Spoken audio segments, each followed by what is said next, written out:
Thank you.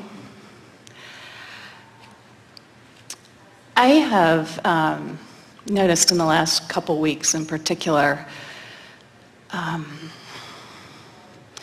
been watching videos of, I've noticed horse slaughter and animals being killed, and it bothers me. It bothers me a lot. And Watch. Well, Do you look at roadkill also? I do, actually. But I think the idea is that I have around me animals that I love very much, and I feel as though I'm an ambassador to the universe, and I want to take good care of it. So I guess Well, if you are an ambassador for anyone, don't look at videos that make you feel awful. That's not the way you promote what you want. It might be the way that you exaggerate what you want, but in the moment of giving your attention to things that are so upsetting to you, you are not promoting something that you want. You cannot promote improvement by holding yourself in experiences that make you feel discord. Your guidance is giving you that indication. This feels bad because it's not helpful. This feels bad because it's not helpful. This feels bad because it's not helpful. This feels bad because it's not helpful. I don't watch them over and over again. I just watch them. I just wanted to. The reason I thought they were helpful is to educate me about what is happening so that I can do something positive. Well, there is something in that. In other words, when you know what you don't want, you know what you do want. Right. So if you said, last week I saw a video that was very upsetting to me, and it caused me to clarify what I'm wanting, and ever since then I've written this book about what I want and why I want it, and I've brought myself to such a place of exhilaration, then we would say that video served you really well, didn't it? It inspired you to what you want, and you were wise enough to turn your undivided attention toward what you want, and now the entire world is in a better place because you've shined a spotlight on the improvement, and you can tell by the improved way you feel that you've helped, you see.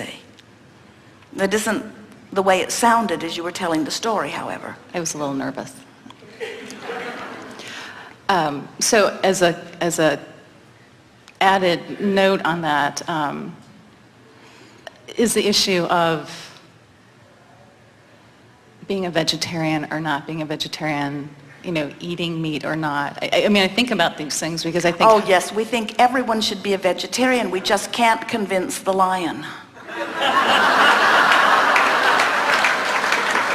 We give him bananas, we give him berries, we give him grass, we give him grain, and still he wants the lamb. Sarcasm doesn't become us either, does it?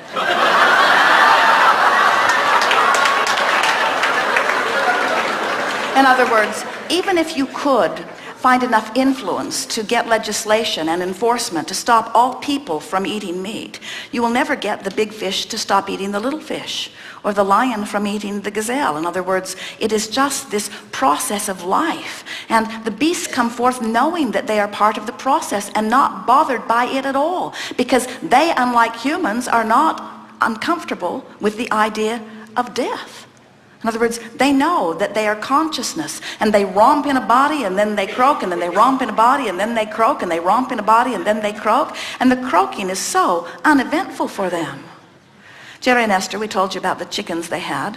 They had a chicken that they named Renegade because she would not stay on the 5 acres that they had set out for her. She wanted to be on the 5 acres next door, and so she kept jumping the fence, and Esther would say, Renegade, that's why they named her Renegade, there's a dog over there who would like to eat you for lunch.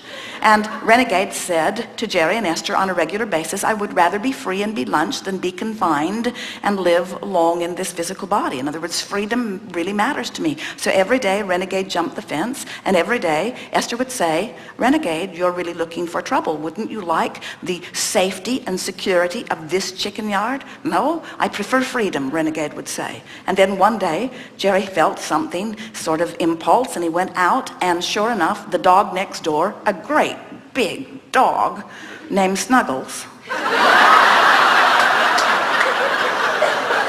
had Renegade in her mouth. and Renegade was hanging like a limp rag. Snuggles was running across the yard all proud because he'd done what dogs do, and Renegade was hanging like a dead, limp rag. And Jerry shouted Snuggles' name, Snuggles! And Snuggles looked up in guilt because he knew better. He'd been trained to defy his natural animal instincts and to do what humans thought he should do. And he dropped Renegade. And Renegade hit the ground, shook herself off, and came home. And Esther said, Abraham, I thought Renegade was dead. And we said, no, she was just getting ready to be dead. Her consciousness had left. In other words, it seemed that the logical thing was that she was going to be lunch or at least fun. And so she just didn't stick around for the party. And then, when the rules of the game changed, she returned into her physical body.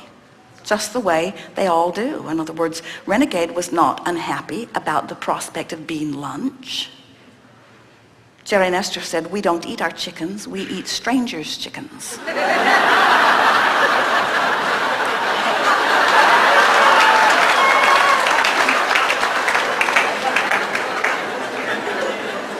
And if you want to talk about life, if you want to talk about the deliciousness of physical experience, and there is deliciousness in physical experience, then what about all of the animals that are alive today because they are going to be food? In other words, they're being bred for that. They come forth and have physical experience, and then humans say, oh, yes, but their physical experience isn't a very happy one. They're in cages, or they are incarcerated in some way. And we say, every consciousness that comes forth knows what they're coming forth into, and if they didn't want to come, they would not come. It simply is something that you do not have to control. You can't control, and your effort at controlling it will make you mad. Just trust that well-being abounds and watch for evidence of it. So you don't see the new little animals being born going, no, no, not this again. They come forth, they are frisky, they romp, they're glad to be alive, and then they croak. And then they come forth and they're frisky and they romp and they're glad to be alive. In other words, they understand the process of life. They're not unhappy with it. Humans are so worried about death, you don't allow yourselves to live much. I don't know if it's death, it's compassion. It's treating them with compassion while we're together. Well, the thing about that is that so many of you have watched so many movies where the director of the movie has tried to put human characteristics over the beast, that you think that they feel the same way you would feel under given circumstances. But they are much smarter than you are in that regard. They're tuned in, tapped in, turned on. They are source energy, and they don't fret in the way you do, and they do not suffer in the way you apply suffering to them. They just don't. Now, Jerry and Esther will get letters about this, especially if Jerry is unwise enough to put it on one of the weekly or monthly recordings.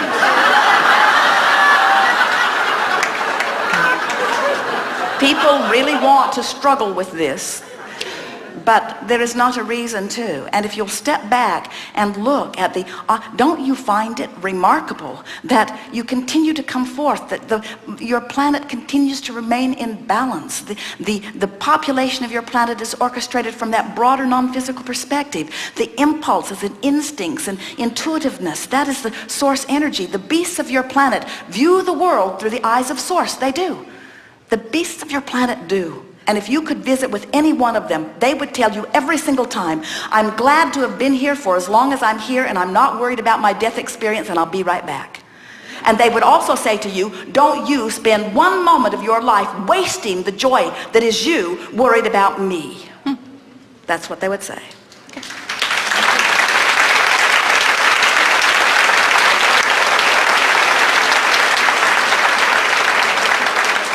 We're going to thread the needle.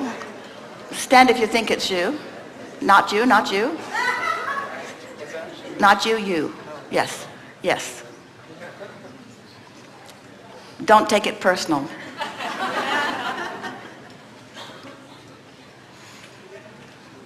Aren't you enjoying the collage of questions that are coming forth?